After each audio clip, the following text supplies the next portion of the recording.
Praise lord. ఈరోజు దేవుని వాగ్దానము కీర్తనల గ్రంథము 120వ అధ్యాయము 1, 2, 3 వచనాలు చదువుకుందాం. చూడండి. నా శ్రమలో నేను యెహోవాకు మొరపెట్టుతిని, ఆయన నాకు ఉత్తరమిచ్చెను. యెహోవా అబద్ధములాడు పెదవుల నుండి, మోసకరమైన నాలుక నుండి నా ప్రాణమును విడిపించును. మోసకరమైన నాలుక ఆయన నీకేమి చేయును? ఇంతకంటే అధికముగా నీకేమి చేయును? తంగేడు నిప్పులతో కూడిన బాణములను, బలార్జుల వాడిగల బాణములను నీ మీద వేయును. అయ్యో, నేను మోషేకులో పరదేశినై ఉన్నాను, కేదారు గుడారముల యొద్ద కాపురం ఉన్నాను. కలహప్రియుని యొద్ద నేను చిరకాలము నివసించువాడను. నేను కోరినది సమాధానమే, అయినను మాట నా నోట వచ్చిన తోడనే వారు యుద్ధమునకు సిద్ధమగుదురు. ఇక్కడ శ్రమ కలిగినప్పుడు, ఈ యాత్ర కీర్తనలో శ్రమ కలిగినప్పుడు ఏం చేస్తున్నాడంట?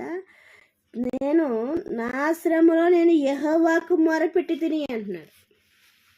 ఎన్ని శ్రమలు వచ్చినా, ఎన్ని కష్టాలు వచ్చినా, ఎంత అనారోగ్యం పాలైనా, ఏది జరగాలనుకుంటే అదే జరుగుతుందిలే అని మనము దేవునికి మొరపెట్టకుండా ఉండేవారిగా ఉంటున్నామేమో. అందుకే వాక్యముతో మాట్లాడుతున్నాడు ఆయన. ఏమని మాట్లాడుతున్నాడు? నేను శ్రమలో ఉన్నప్పుడు యెహోవాకు మొరపెట్టాను. అయితే మీరు కూడా మొరపెట్టండి. ఎందుకంటే ఆ శ్రమ నుంచి తప్పించబడాలంటే. ఎందుకంటే ఇప్పుడు తోడబుట్టిన వాళ్ళకి బాగోకపోయినా, ఇంట్లో ఉన్న తల్లిదండ్రులకి బాగోకపోయినా, లేకపోతే ఫ్రెండ్స్కి బాగోకపోయినా, ఇంకా బంధువులకి బాగోకపోయినా, వాళ్ళ యొక్క కష్ట సుఖాల్లో ఉన్నా కూడా ఎవరిని పట్టించుకోకుండా, ఎవరి కోసం ప్రార్థించకుండా, కేవలము నీ కోసం కూడా ప్రార్థించుకోకుండా దేవుని విసర్జించినట్లయితే ఇక్కడ ఏమంటున్నాడు? ఏమి జరిగినా పర్వాలేదు అనుకుని, ఎలా జరగాలనుకుంటే ఎలా జరుగుతుందిలే అని ఒక నిర్లక్ష్యముతో ఉండేవారితో మాట్లాడుతున్నాడు ఆయన. ఏమని మాట్లాడుతున్నాడు? నేను శ్రమలో ఉన్నప్పుడు యెహోవాకు మొరపెట్టాను. మొరపెట్టినప్పుడు ఆయన నాకు ఉత్తరం ఇచ్చాడు. యెహోవా అబద్ధములాడు పెదవుల నుండి, మోసకరమైన నాలుకల నుండి నా ప్రాణమును విడిపించను. అది కాదండి దేవుడు నీకు చేసిన మేలు. ఏంటంట? ఏం చెయ్యాలో నీకు దేవుడు మేలు? ఎవరైతే మోసకరంగా ఉంటున్నారో వాళ్ళ నుంచి నిన్ను తప్పించాడు. ఎవరైతే మోసకరంగా జీవిస్తున్నారో వాళ్ళ నుంచి నిన్ను దేవుడు తప్పించాడు. తప్పించి నేను ఒక సురక్షితమైన ప్లేస్లో పెడితే నువ్వు దేవుణ్ణి ఏం చేస్తున్నావు? స్తుతించకుండా ఉండేదానిగా ఉంటున్నావు. అయితే జాగ్రత్త. ఏమంటుందంట? దేవునికి ఇష్టము కాని మనసు ఏమంటుందంట? మోసకరమైన నాలుక ఆయన నీకు ఏమిచ్చాయును అంటుందంట.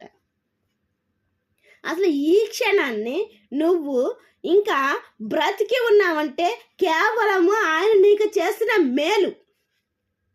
ఆ విషయాన్ని మనం గ్రహించేవారిగా ఉండాలి.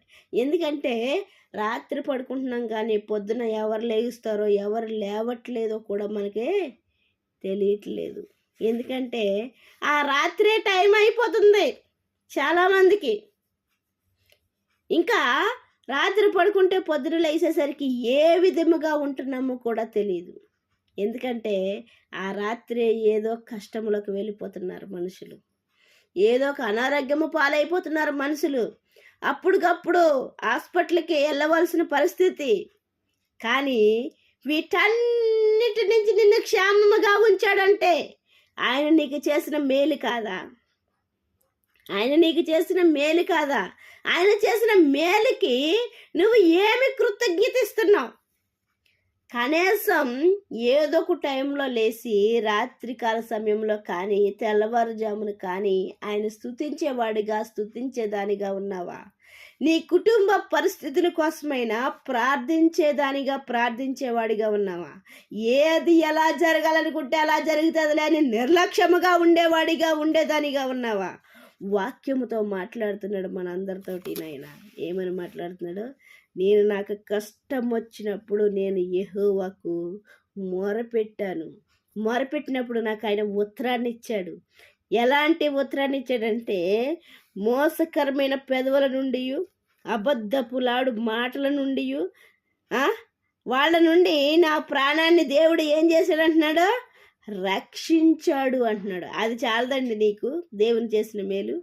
అందుకే అంటాడు, నా సెలవు లేకుండా భోజనము చేసి సుఖముగా ఉండగలిగిన వారు ఎవరు అంటాడు.